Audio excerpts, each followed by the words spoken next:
Hi, everyone, and welcome to the Galit Speaks podcast. I have a very special guest today. Her name is Krista Lockwood. Super excited because Krista is a mom of five who helps families declutter without becoming a full blown minimalist. So great to have you here, Krista. Thank you for joining us. Yeah, thank you for having me. If it looks like I don't hear you, it's because my tech today is like so glitchy. But thank you for having me. I'm excited to be here. Your intro is the cutest. I love it. Oh, thank you. I appreciate that. So I come from a really big family. So there's six kids in my family. So and we definitely weren't minimalists. Um, it was a challenge not having tons of stuff in the house because you like accumulate just everything, right? There's like six school projects at any given time and nobody wants to throw them out. I just went to my mother's house and like, which is really cute, but like the dolls that I had growing up, she still has, and my nieces and nephews go over there and when they have something to play with, but like she literally still has like the little suitcases that we had for like the dolls' clothing. And just like we definitely did not declutter. We were not, able to when we moved, it was like madness trying to move everything. How do you do it? Um, so I heard most of what you said. You you haven't you're wondering how we decluttered our stuff with all of our kids. And the short answer is that we did it by accident. We didn't do it on purpose. In 2013, my husband and I, who were born and raised in Alaska, decided to move to Florida. And it was a pretty sudden move. And we were broke, and moving stuff from Alaska to Florida is very expensive. And just after like trying to figure out how to get our stuff with us, it was like, we can't bring this stuff with us. We only had three kids at the time. And so we decided to just move with one suitcase each, basically a suitcase of toys for the kids, and then a suitcase of clothes and like my hair dryer and stuff. It's funny the things that you pick when you have such a small space to put it in. And then we moved to Florida. We rented a house that was furnished, so we didn't have to worry so much about like, where are we going to sleep? How are we going to sleep? We got new bedding, towels, dishes, that kind of stuff. And life as a mom like got really, really simple. All of the like daily pressure and burden and overwhelm that I was feeling all of the time with like constant messes and cleaning up all the time went away. And I didn't know at the time that like decluttering was a thing or minimalism was something that people did on purpose. I felt like we were on vacation. And being from Alaska and then moving to Florida, that's what I thought it was. I was like, oh, yeah, it feels like vacation because we live here on the beach now. Right. And it took almost like 5 years until I got pregnant with our fourth baby and was in a due date group with a bunch of people like, you're just pregnant at the same time. And they were all sharing about like how overwhelmed they were with messes and dishes and laundry and like stuff all over their houses. And we started this thing called house tours where we would show each other the insides of our houses. And just to be like, oh my gosh, like you're not the only one who's like dealing with this. We're all overwhelmed. We've all got normal messes like in our house.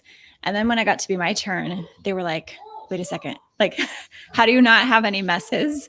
And it wasn't that I didn't have any messes. It was just that it was manageable for me and it was simple. And it was during that experience that I realized, like, oh, it all changed when I got rid of our stuff and left it in Alaska. We never got it. I mean, we've accumulated more stuff than just a suitcase full of, you know, toys and clothes. But that's really, I was able to learn in hindsight of like, oh, that's what happened. That's where my life got easy. It wasn't because I like mastered a chore chart. It wasn't because we lived in Florida. It's because I made my house a place that was easy to be in and a supportive place for the rest of my life, not just my motherhood. My motherhood is the most urgent, I think, but really every other area of my life. And started showing them how. I'm like, you guys want me to show you how to get rid of some stuff? You don't have to get rid of everything like I did, but I can show you how to get rid of some stuff, how to just be a little bit more intentional with your time, your energy, your money, create space for your values and like what's actually important to you. And that's how I got started. Wow. That's an amazing story. And I can't believe, so what spurred on the move from Alaska to Florida? Because that is a huge change.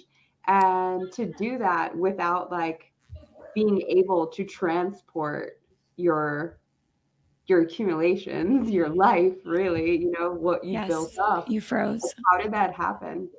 Oh, I hear you now. So my husband's always been an entrepreneur, and so have I. And living in Alaska, the population is like 700,000 for the whole state. So there's not a whole lot of opportunity to do a whole lot in the industry that he was in. And so he wanted to get out and go do something. And we also wanted a different like exposure and opportunity for our kids, because living in Alaska is kind of like living on an island.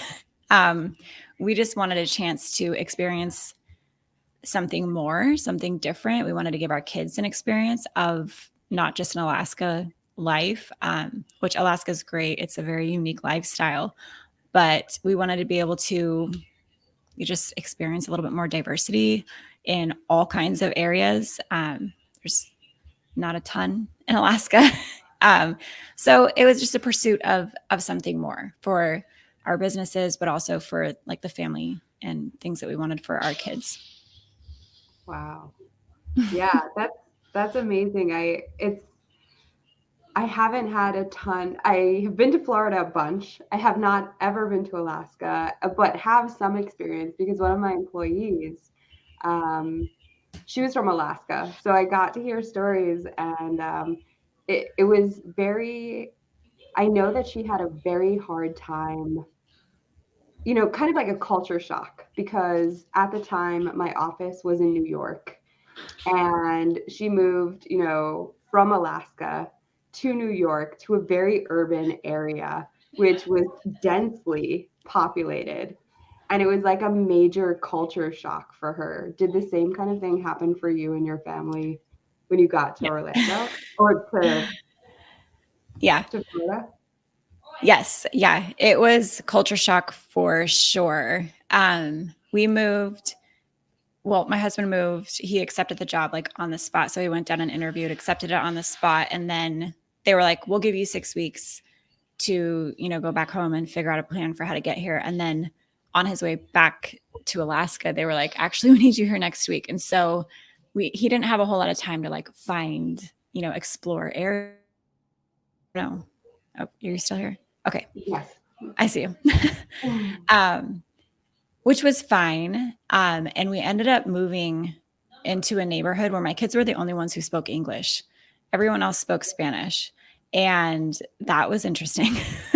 And then I was a teacher by trade. And so I'm like applying for jobs at these schools. And the school that I worked at, I was the only teacher who didn't speak Spanish.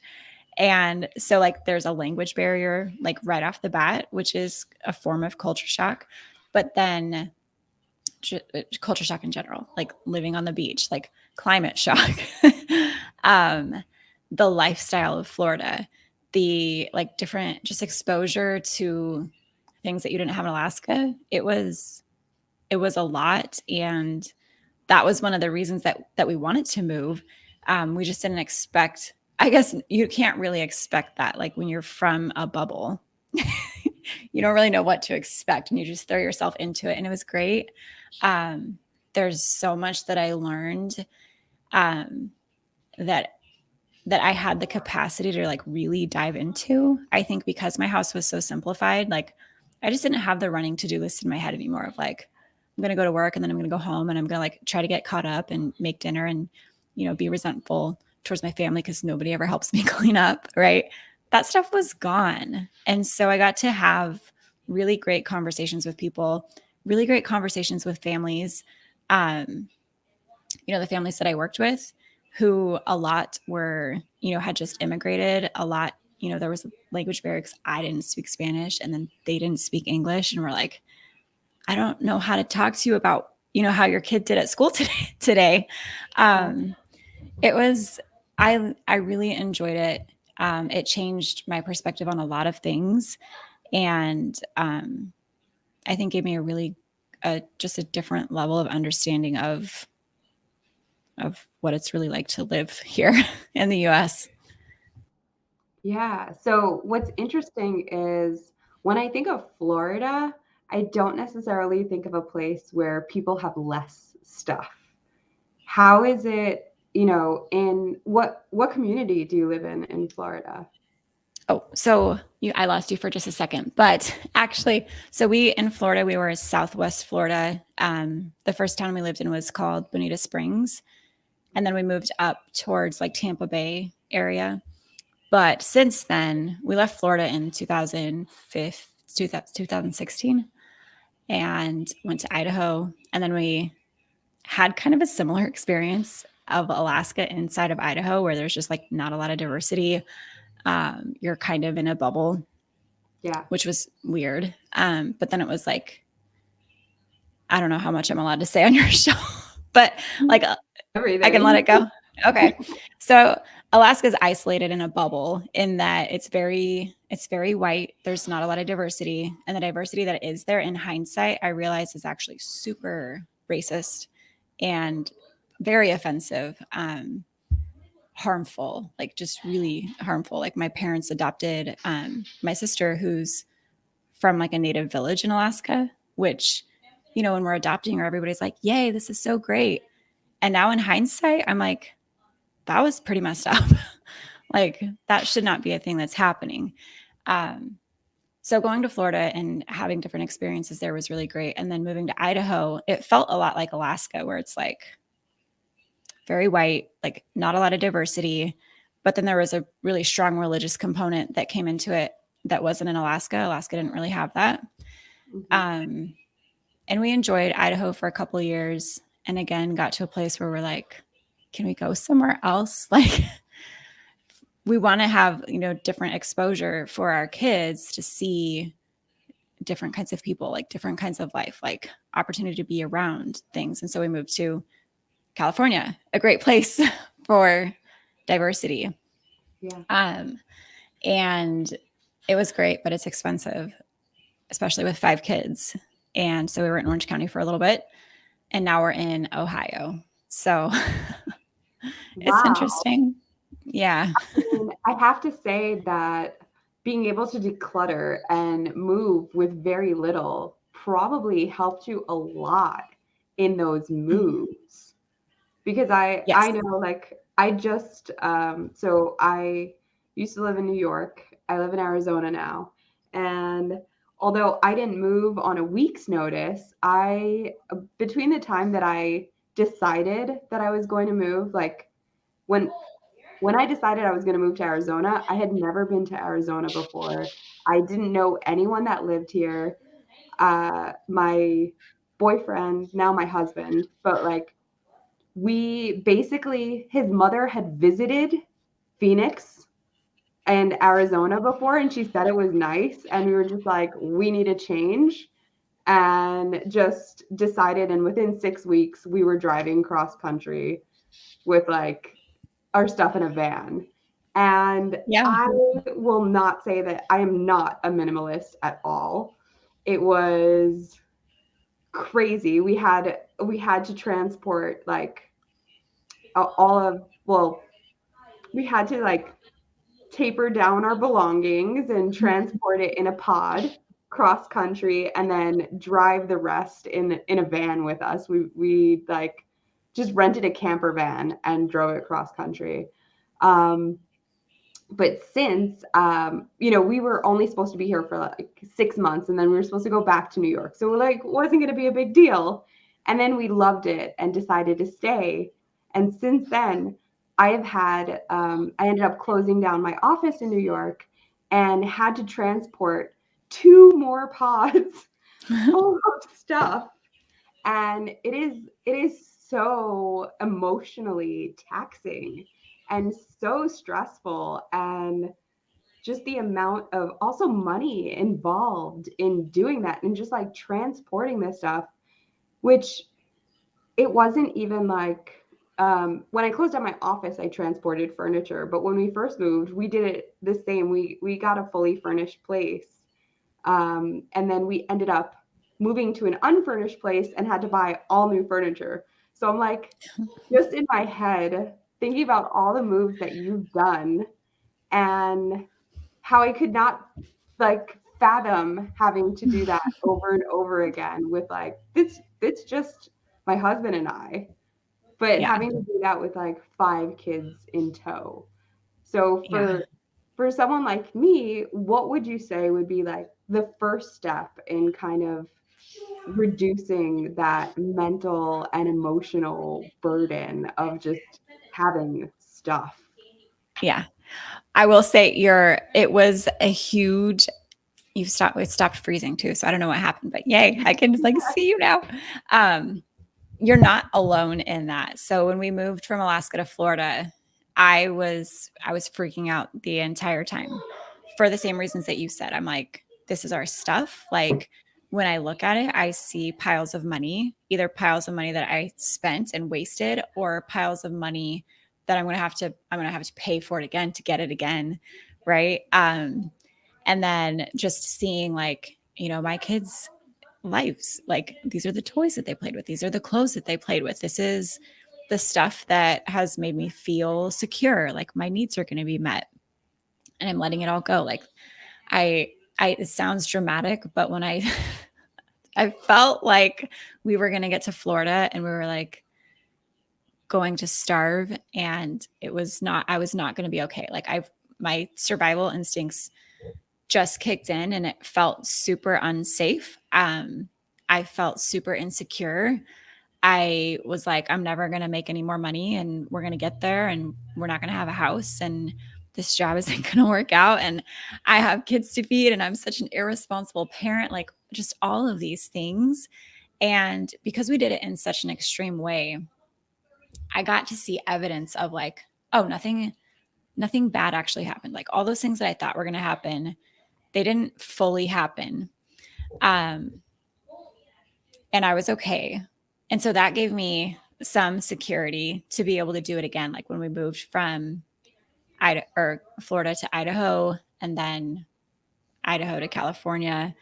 But also in that process, we learned how to be very savvy with our money and like figure like from Florida to Idaho, we actually lived in our RV for about 6 months so that we could like get rid of this stuff and slowly start over. Which I hated. I did not like tiny living. RV life is not amazing. And then we brought our stuff with us from Idaho to California and California to Ohio. We brought a moving truck with us because we're like, we know what to bring now. Like we know how to do this efficiently. But I think for somebody like yourself is just to kind of just start small and give yourself evidence of like, if I get rid of this thing, nothing bad happens. If I get rid of this thing, I actually really enjoy it. And just kind of pushing yourself a little bit outside of your comfort zone, not too far, not too extreme. That's why I'm like, don't do what we did. It's very extreme. And just show yourself, like give yourself evidence that it works. Yeah, I guess I have one example of that where I transported, I had a full office in New York, and while I was closing it down, I actually was supposed to fly to New York and have enough time to sell the furniture in it. And instead, I got COVID and had to delay my flight, and that left me absolutely no time to sell anything. And so that's why I ended up having to transport 2 pods to Yeah. Arizona. I was like, I got to get rid of this stuff. I can't leave it in the office. I'm not here to sell it. Like I can't trash it because like it's Yeah. expensive stuff. I have to just transport it and then try to sell it when I get to Arizona. And one of the things that emotionally I did not want to sell at all was one of the things that sold, which Oh, was like super traumatic for me in some ways. But basically what happened is I had this big, huge, beautiful desk that was like an executive corner desk, like just massive, right? So I have absolutely nowhere to put it unless I were to get myself like another full office with like, and even then it was big, right? Like but it made me, when I first got it, when I first had it, it like made me feel so professional. And it was like this time in my life where it was just like, wow, I'm a business owner. I have arrived, I have this big, gorgeous executive desk. And when I got to Arizona and someone expressed it, and I just listed it for a price that I didn't think it was going to sell for, because I was just like, yeah. nobody's going to pay this much right now.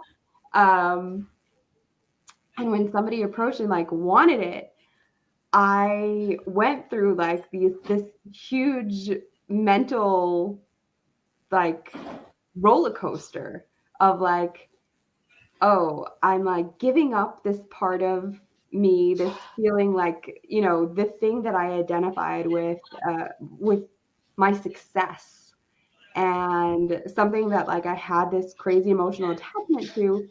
But on the other hand, I was like, this doesn't fit my lifestyle at all anymore. And to be quite honest, like, yeah, it was super professional for me at that time, but I'm also not the same person that I was back then. And I've actually embraced not being the typical professional. So, like, me Mhm. having it just doesn't make sense for me anymore.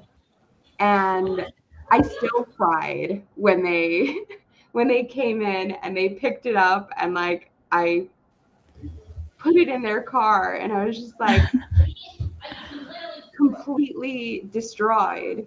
But now, like now that I've had, I don't know, it's been a month or two since I've sold it, and it doesn't hurt anymore. So Yeah. I understand what you're saying when you say, nothing bad happened. I got rid of it. I sold it. Even though it was like the status symbol for me, now it gets to live on with someone else who is actually going to use it, is actually going to love it, and it will be whatever it is for them. Mhm.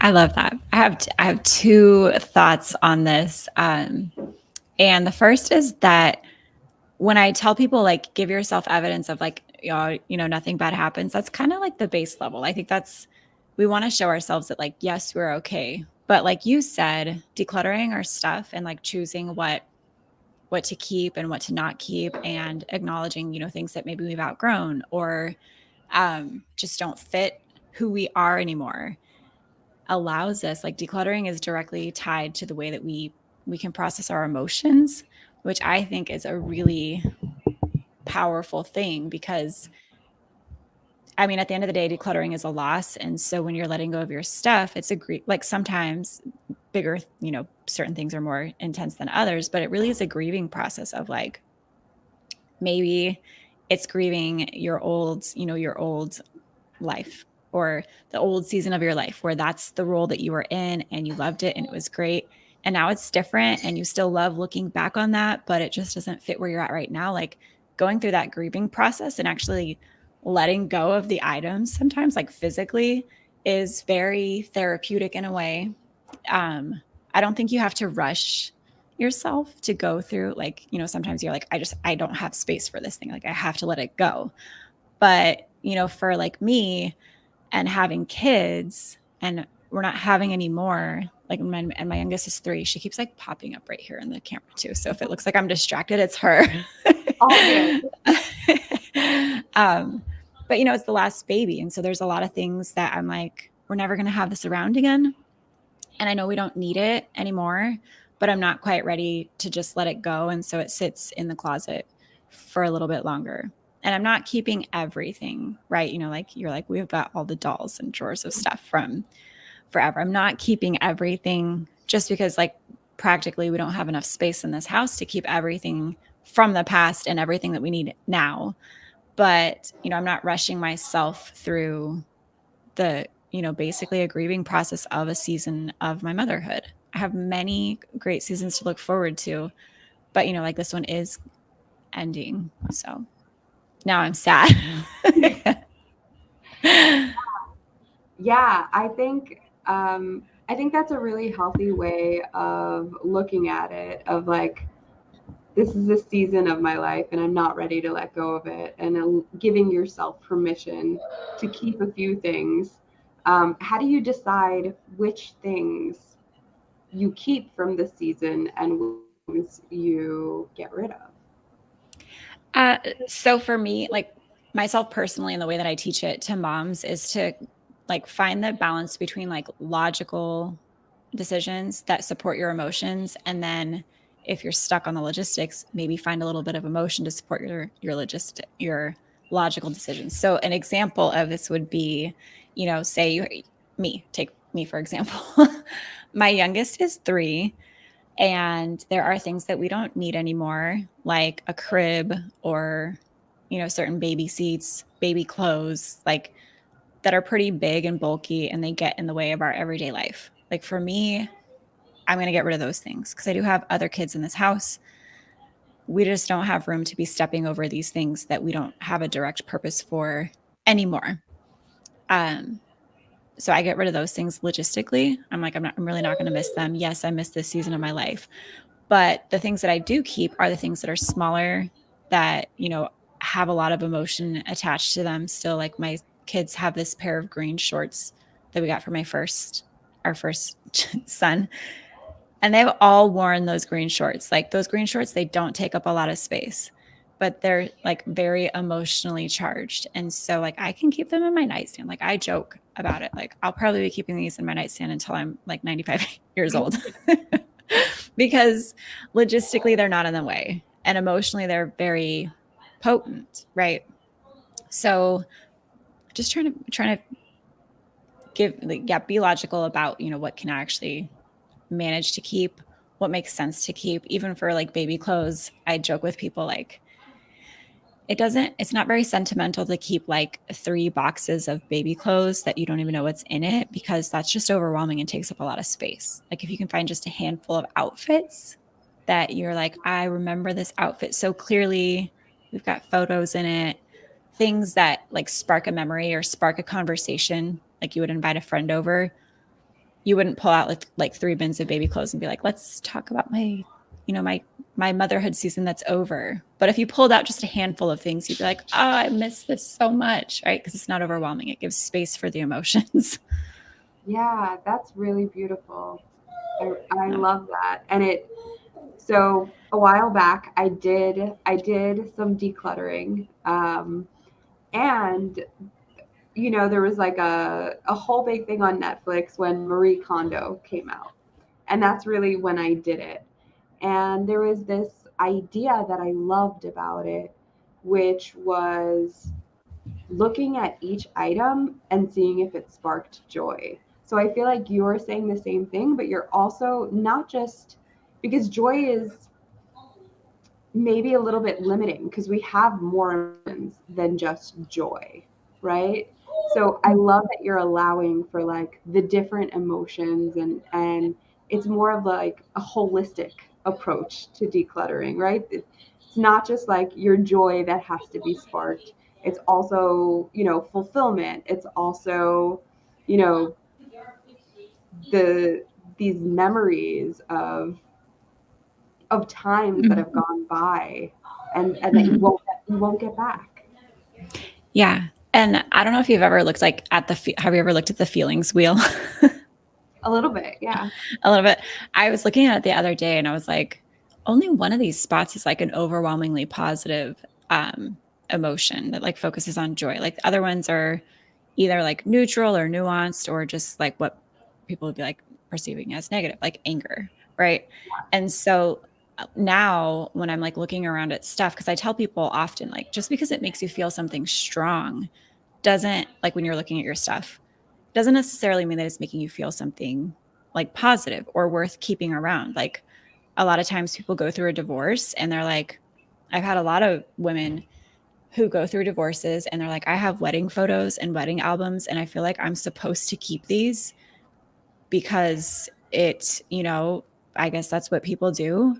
And they're like, but every time I look at it, even though I would love to like tell my kids stories about our relationship, it feels heavy and it feels draining.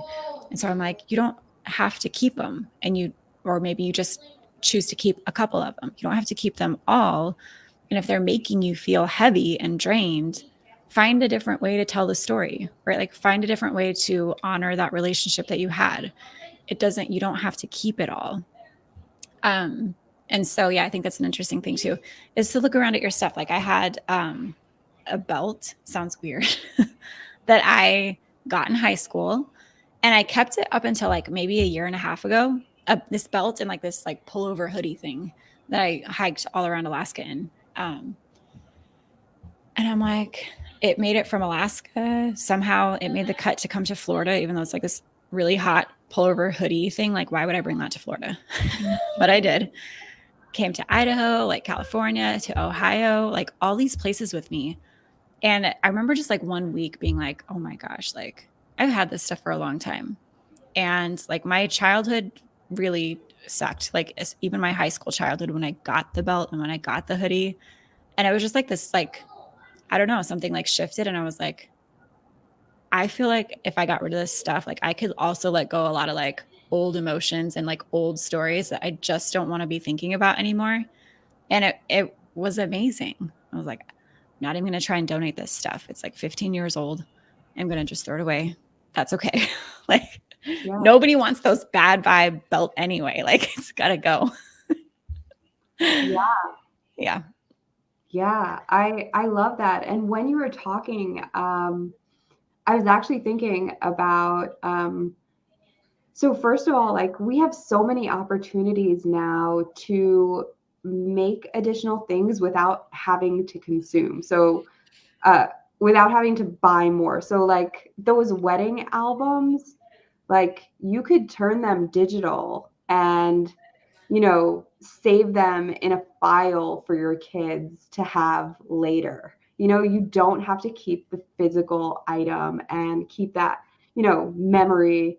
There was this really cool thing that I heard once from a friend of mine who created an email account for their child when they were born, and then would send things to that email account. And then at some point, that when they were an adult, they were going to give them the password and just be like, here, this is all of the things that I, had all of the little memories that I wanted you to have from when you were born. So there's so many ways that you can do that. And then if you had like a great emotional attachment to some of the things that you've kept, because, okay, so my mother I literally just recently went to her house, and she has clothes from when I was 16, and they're like sitting there, and some of them like have come back in style, and so I've like readopted them. Yeah. Some of them have not, but I have an emotional attachment to them. And I was thinking, like, what could I possibly do besides like leave them cluttering her house? And I've been seeing like a lot of things where you can take just pieces of fabric and then turn them into something else. Like taking pieces of fabric from like the things that you love and maybe creating a blanket so that you no longer have all of those shirts, all of those sweaters, but you have like a little patch from them. And then you can still like have the memory, have the emotional attachment, and not have the Yeah. I love the email idea. And I've seen a lot of moms who make like blankets out of like their baby clothes and stuff, which is sweet. And one of my favorite ones that I saw that I want to find something to do with I'm like, maybe I'll do it with the green shorts, but I don't want to cut the green shorts up.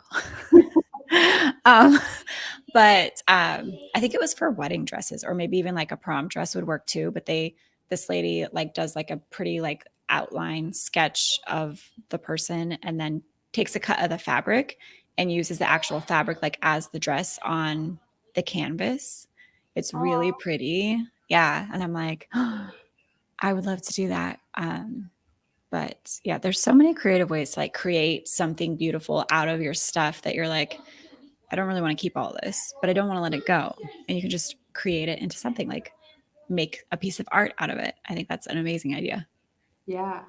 So with this stuff that you do get rid of, what's your go-to? How do you find that it's easier to try to sell, to throw out? Like, because I hate the idea of us adding to the landfills and just having this, society of overconsumption and like uh, the lack of sustainability when you think Mhm. about that. Yes. So this is a it's a big conversation, and there's two sides of it that we can talk about, but you touched on it, and that's that we live in an overconsumption, a society based on overconsumption. And the problem with overconsumption is that we get low quality items, fast everything in basically all industries, from clothing to food to toys to cosmetics to furniture, even. Everything is fast, which means that the quality is low and the supply is super high. And people they don't want to buy your stuff that you're getting rid of because they already have the same stuff. Like, and they're already likely have a surplus of the same stuff in their homes. And so people just really aren't most of the time are not willing to buy clutter. In my experience too, like when we left Alaska, people wouldn't even take it for free because it's like all of this stuff that everybody already has. And so that was a really big, I've done some like deep dive episodes into this about like what actually happens like when you donate stuff. Oftentimes donation centers are just a middleman for the landfill, and we feel better about it because we don't have to be the ones to take it to the landfill. We drop it off at a donation center and we're like, I donated stuff to people who need it. And like 80% of the stuff is taken directly to a landfill. So that's one reality to consider. The best solution for that is to reduce your consumption in the first place.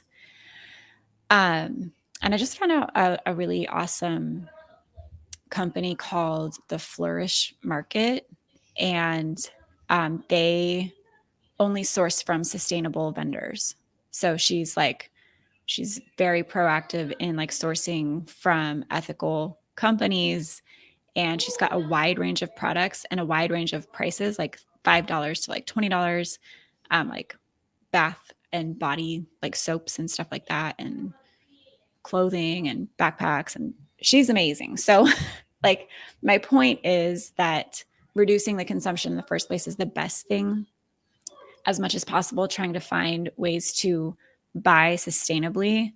But in the beginning, it is difficult because you likely have a lot of stuff that won't ever sell, probably can't be donated, and really is like, I hate to say it, but it really is like glorified trash, because eventually that's where it ends up, just because of the nature of the way society is structured. And yes, corporations are a problem. Like the way that they just mass produce stuff is a problem.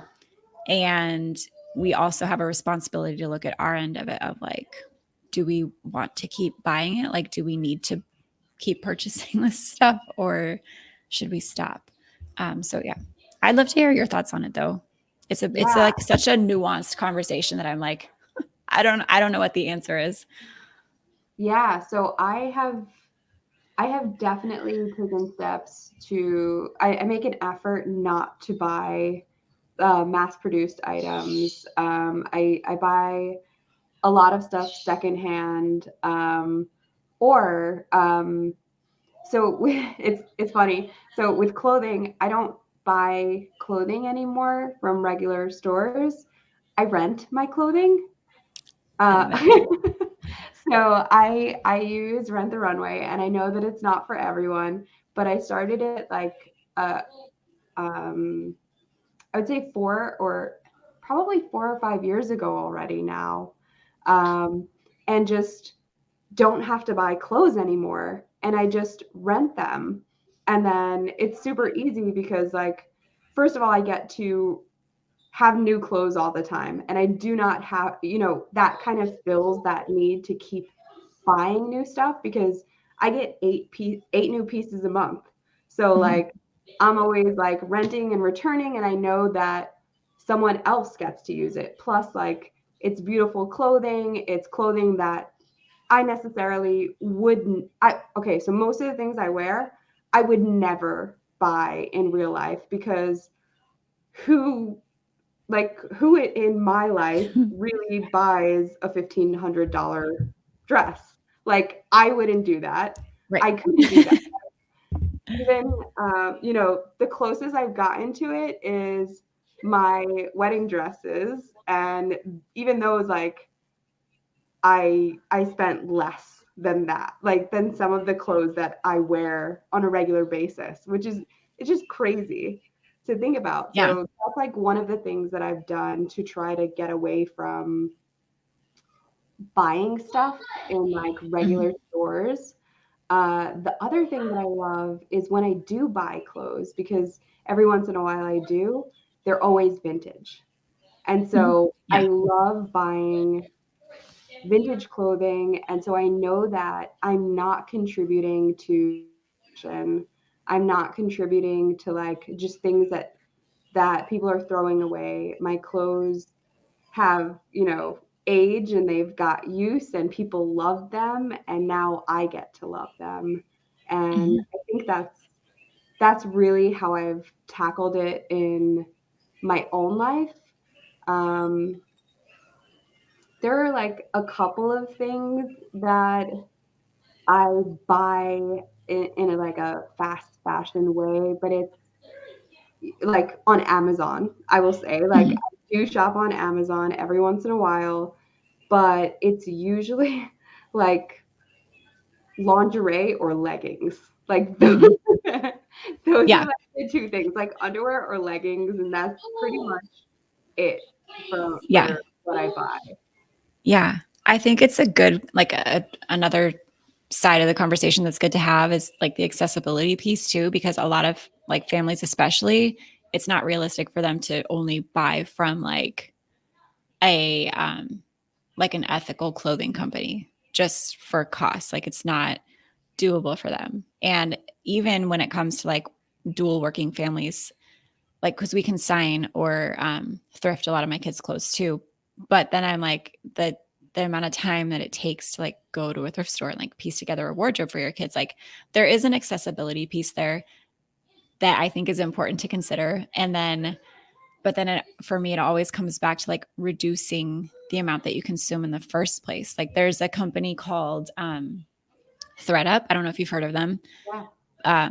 They're not taking clothes anymore because, or at least for like right now, they're not taking clothing. And it sounds like it might be like a long-term thing where they're not taking the clothes because they get so much stuff that, like, if you go to a consignment store locally, a lot of times you are disappointed because they don't want to take your stuff. And you're like, this is perfectly good stuff. Like, why won't you take it? And it comes back to that problem again of like, we all have such a surplus that nobody wants it. Like nobody has room for it. There's no space for it. And so for me, even if you like if you can't afford to shop ethically, or if you can't, make time to like go thrift and piece together wardrobes in that way, because it's simpler just to piece together online or do it on Amazon for cost wise, just get less, like only get what you need. Which is one thing that decluttering helps with. You get clarity on. That was so like mind blowing for me when we left Alaska, was realizing how much we had that I thought we needed and we didn't. Like my kids now usually have between 7 to 10 outfits, whereas before it was like way, I don't know how many, like way more. And when I tell people that, like, it's one of the biggest like pushbacks that I get in my community. They're like, what? Like, that's not enough. And I'm just like constantly saying the same thing of like, it might not feel like enough because you're used to having so much. You're used to like being surrounded by so much. You're used to walking into even grocery stores and like seeing piles of clothes to be purchased. So we don't even have a clear like reference point of how much we actually need. Like you said, you get 8 pieces a month. And I'm like, that's amazing. But a lot of people are probably like, only 8 pieces. Like I could never, that would never work for me. Right. Like, but it will, it can. And it totally is enough. It's bliss because I don't have to necessarily do laundry for like 3 months. Yeah. I sometimes don't do laundry for myself. Like my husband does his own laundry and like I don't have to do laundry for like 3 months because I have enough, like between the rentals, all I have then is underwear to wash. And like I have enough underwear. Yeah. Because unfortunately, that's one of the things I don't throw out. And so I probably have underwear from when I was like 20 and like, but as long as it's still good, I still use it.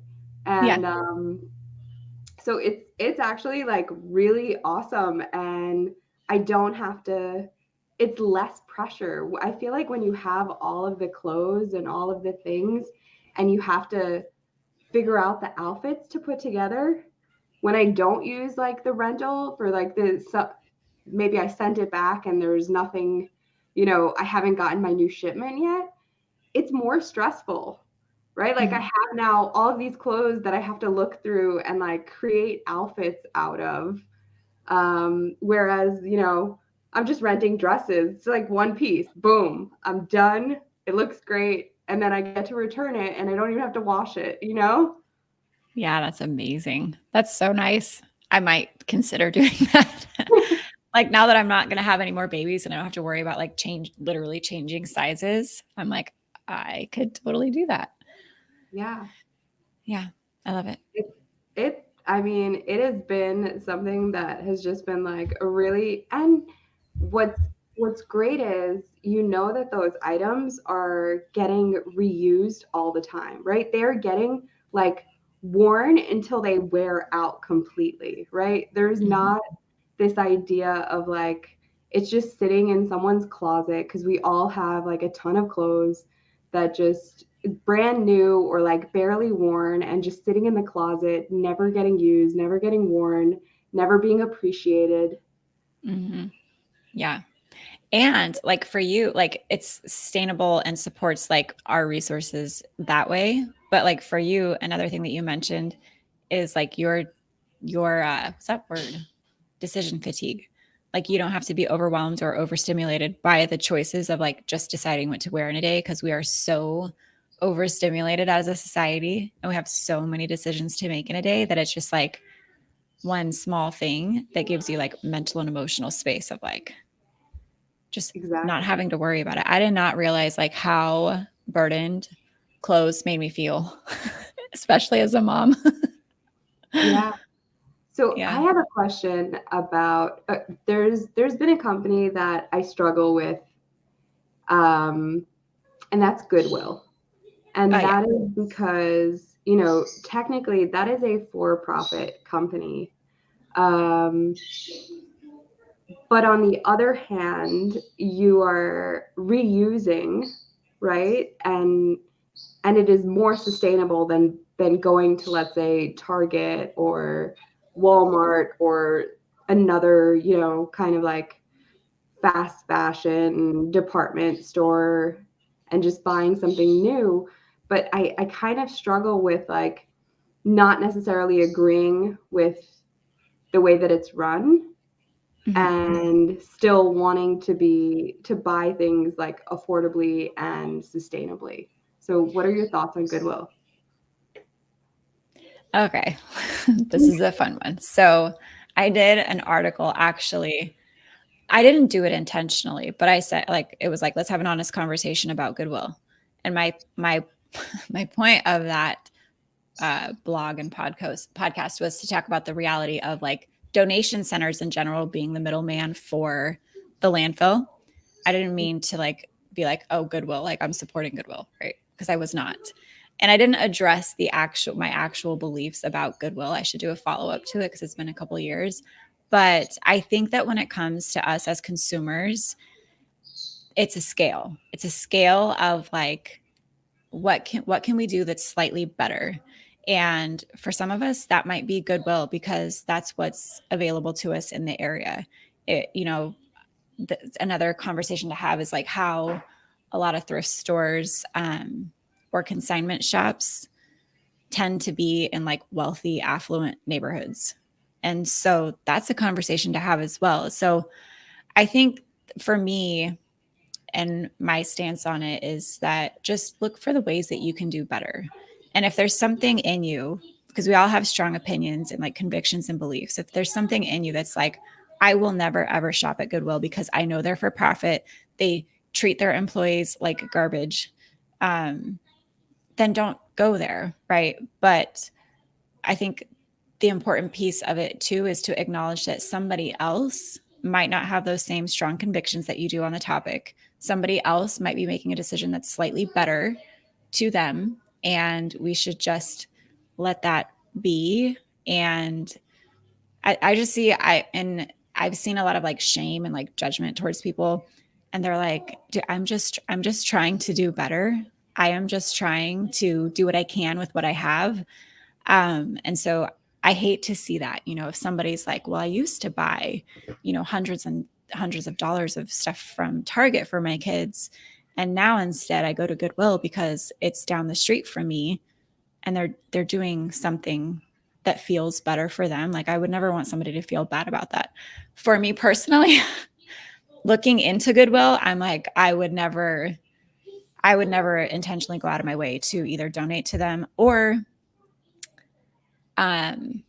purchase from them. I've just heard a lot of really stories about them treating employees terribly. And my dad works for a nonprofit in Alaska that helps like people with disabilities find employment. There's a lot of really dark stories about Goodwill and employees with disabilities and just treating them poorly. So for me, unless it was my only option, I probably would not go to a Goodwill, the brand, the store, the company. But I have in the past. And I know that for a lot of people, like that's what's available. And so there's no judgment from me on that. I also think the important conversation about Goodwill too is that people bring their stuff there because it's simple and it's easy. And if they find out, because this is what I did as well, you find out that they're actually not great ethically and you want to take your stuff to somewhere else, but then these smaller shops, like these smaller locally owned thrift stores and consignment stores end up getting burdened by people's stuff and they don't have the manpower or the like financial resources to take things away like Goodwill does. They have a lot of money to, and like contracts to like ship their stuff overseas. And then what ends up happening is these small local small businesses end up with piles of stuff behind their store. And then they have to spend a lot of money to like have people come haul it away and it hurts their business. So there's a lot of nuance to that. And that got more ranty than I expected, but I would love to hear your thoughts too. Yeah, no, I appreciate that. And I appreciate you like imparting all of this knowledge. Yeah, so I have noticed that a lot of places actually won't take stuff anymore because they have gotten so burdened, and also because the stuff that they are getting is usually not quality or too worn out or has holes, and they just don't have the manpower to sort through it the same way. So I know that one of the things that I've kind of taken to doing is there's like a lot of mutual aid support groups on Facebook, and also buy nothing groups on Facebook, which is kind of where I've been donating I've been donating part of my stuff through that. The other I have taken to like small organizations, but that are slightly larger. So I'm not like burdening little, mom and pops, but more like regional Yeah. kind of nonprofits that have like a specific mission that aligns with me. So I think that's where, obviously, like, you want to donate to a nonprofit because you also get a tax deduction. And I'm a financial wellness coach. And so, like, that's one of the things that, I try to do. I make sure that, I have people donate to, legal nonprofits so that it can also be, so that their charity can also help them from a financial standpoint. But I absolutely kind of love the buy nothing groups, and they're doing it through the mutual aid groups on Facebook. That was something that I really started when COVID hit, because I'm on the board of a nonprofit, and one of our missions during COVID was actually to support and maintain a mutual support group for a local community.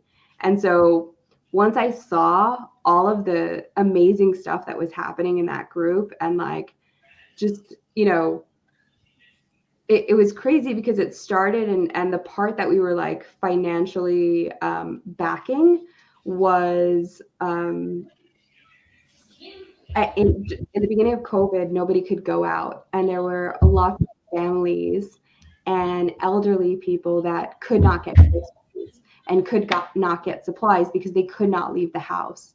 And so what we would do is we would accept donations and then get volunteers, like healthy, low risk people that would then go into stores, buy the supplies, buy the groceries. We would reimburse them for it, and then they would deliver it to the people in needs houses.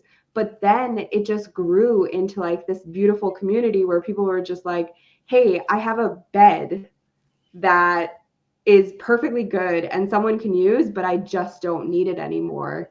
And so here, I'm listing it. If you want it, come pick it up. And between that and like community fridges, and it grew to something that I think was really beautiful, because it was so community specific, right? You didn't have to travel far distances. You didn't have to ship it somewhere else. It was so easy. It was like, this is my neighbor and I can give them this mattress, or this is my neighbor and they can take this couch. They need it. I don't.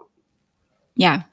I love that. And I've had the same experience, which I think is a really cool thing, where you have these local groups and you can basically share resources, right? Or exchange resources. Like, I just saw somebody in the Facebook group, she was talking about Halloween decorations, where they have a tradition now in their Buy Nothing group where they basically swap Halloween decorations every year. So it feels new.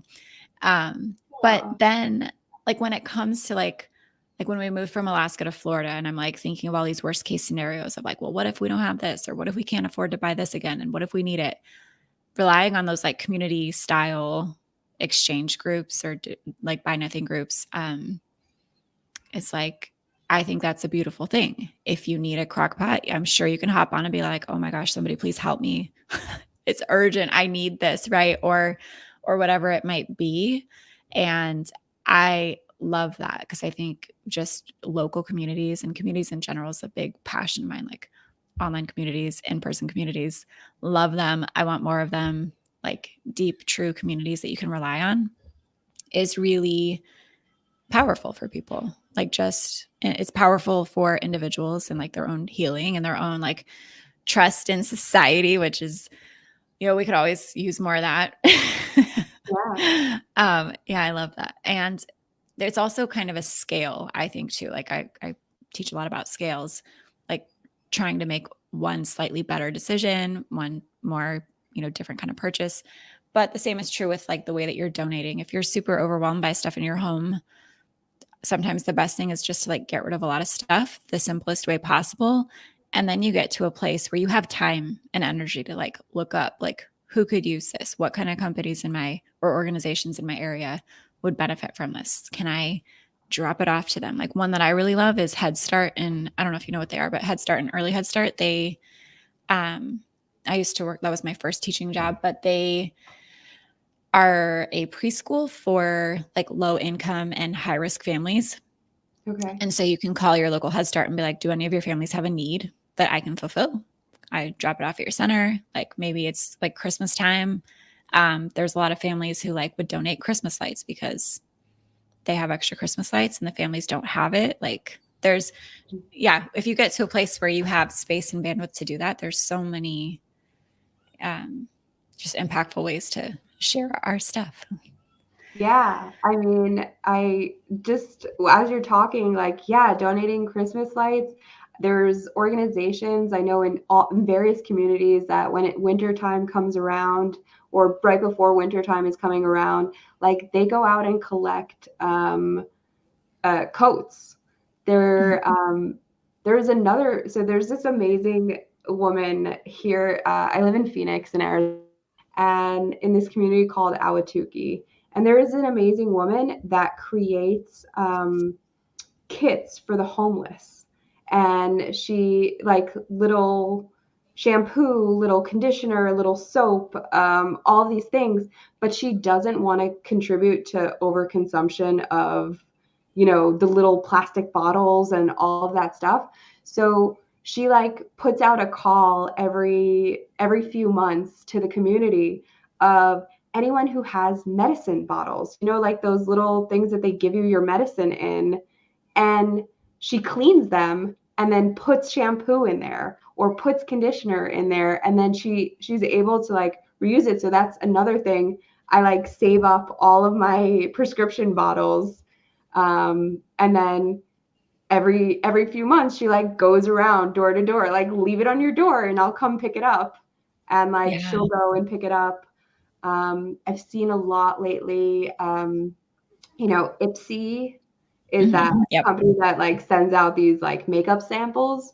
There are a lot of people now, because you get a little makeup bag each time, like a little bag. And there are tons of companies that are just not companies, but people that are making like these kind of like emergency kits for girls of like pads, a tampon, like like when they're getting their first period at school, and they're collecting these bags to do it in. So now they'll donate a bunch to they'll collect it from the community and then create these little kits and donate it to people in need, or donate it to, so like if it happened, their period happens for the first time at school, boom, they have like a little like rescue kit. Yeah, I love that. The thing that I noticed, like with what you're saying, like the different kinds of opportunities for this, that I think is a good way of like deciding if you should donate your stuff or if you should just trash it, is can you give it to somebody and it would be easy for them to receive it. Like you said, like a lot of times, like we see like in like crisis relief funds and stuff, like they just dump supplies in these spaces. Like after the hurricane that just happened, like they dump supplies that it's not easy to receive. It's not easy to distribute. It's not easy to use. And a lot of it ends up going to waste as well, which is like, oh my gosh, like Yeah. that's devastating on top of a devastating event. But yeah, making it easy for them to receive, like putting it into a kit that's just like, here you go, here's what you need.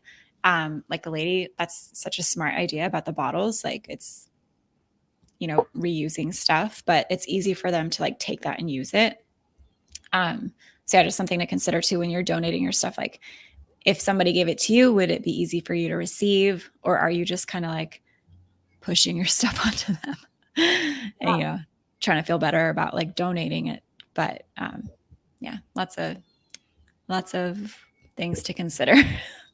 Yeah. And like if anyone who's watching this has ideas or has, experience with like cool ways to reuse your stuff and make sure that it gets to the people that actually need it and makes it easy for them to receive, I invite you to comment and share with us.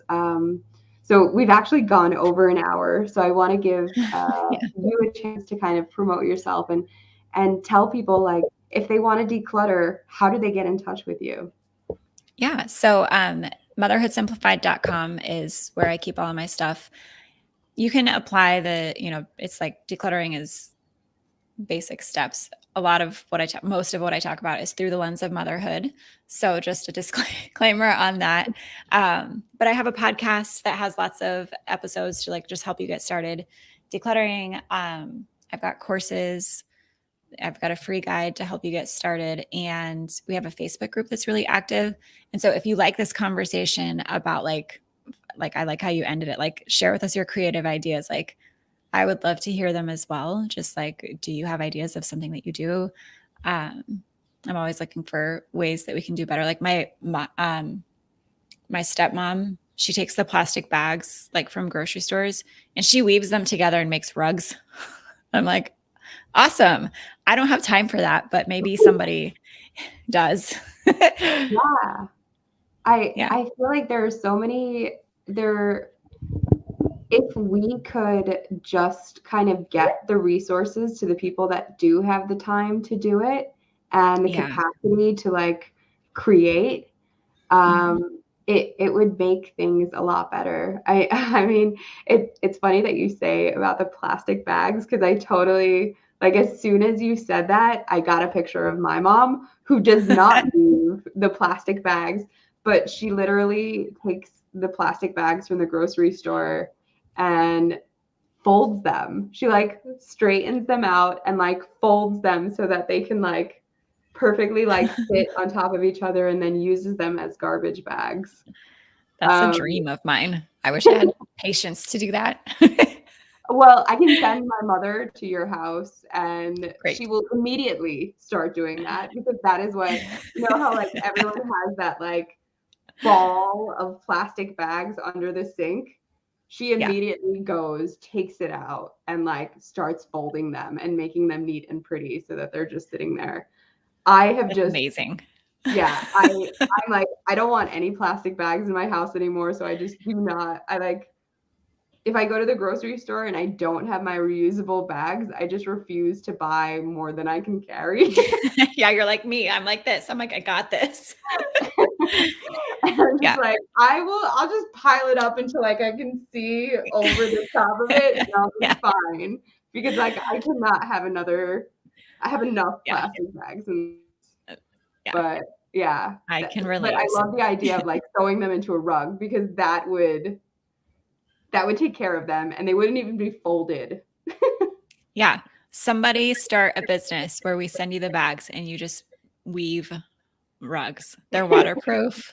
They're probably great in bathrooms. Yeah. Oh my God. Yeah, Yeah. there are so many things that we could be creating and that I just think we're just weighed down by so much stuff and Yeah. the space that we could have if we had less. You know, this space to create, the space to Be in a be, community. yeah, Yeah. would it Yeah. just it would be a different kind of world. Yeah. I feel like we're getting there. My daughter is 13 and that just like the way that kids talk is so different than even the way that I did. And I was a teen mom, so we're not that far apart, but like just I think it's trending in the right direction. I'm hopeful. I'm optimistic. Yeah. Yeah, I do. I see a very different, I mean, conversation happening just on so many levels. I mean, I just had a conversation this week with my husband about like I was watching this kind of like YA movie, right? Like this young adult movie, and he's like, "Why are you watching this?" And I was just like, because I wish I was having the conversations that they're having in this movie. Like, I wish that at that age, Mhm. I was allowed to have these conversations, that it would have been normal. And that was like a totally, that's not this subject, right? It's something else completely, but like we are moving in a way where I think the next generation understands that they need to be more intentional. They understand that the past generations that overconsumed and did not think about how it was affecting the environment, affecting their peers, affecting the world, like they understand that that's not a good look. That hasn't served us well. Yeah. Yes, I think it is changing. And yeah, we're kind of in the transition point, I think. Yeah. We're in a a little bit, it's still a little bit of still there, but there's definitely new, and there's definitely kind of like a resurgence of creativity and innovation and intentionality. Yeah, it is. It is. It's exciting. I just realized your background is sharks. I love it. I was like looking at it the whole time. I'm like, what is that? Oh, it's sharks. Yeah. So I actually, my other business is I'm the financial sharktress. Oh, I knew that. Now I understand. I'm The obsessed fin. with sharks. Yeah. Yeah.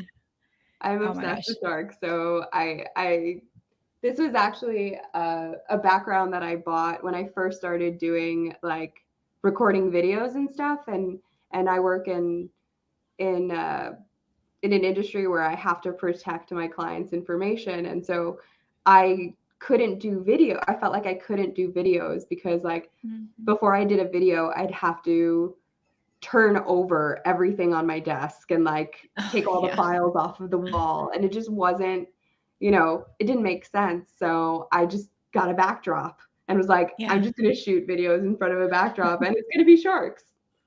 I love it. I love it. I don't know. It took me all this time to like connect the dots because I see the fin, I see like financial, but yeah, I love it. It's very cute. Thank you. All right. So thank you so much, Krista, for being here. I hope that everyone reaches out to you.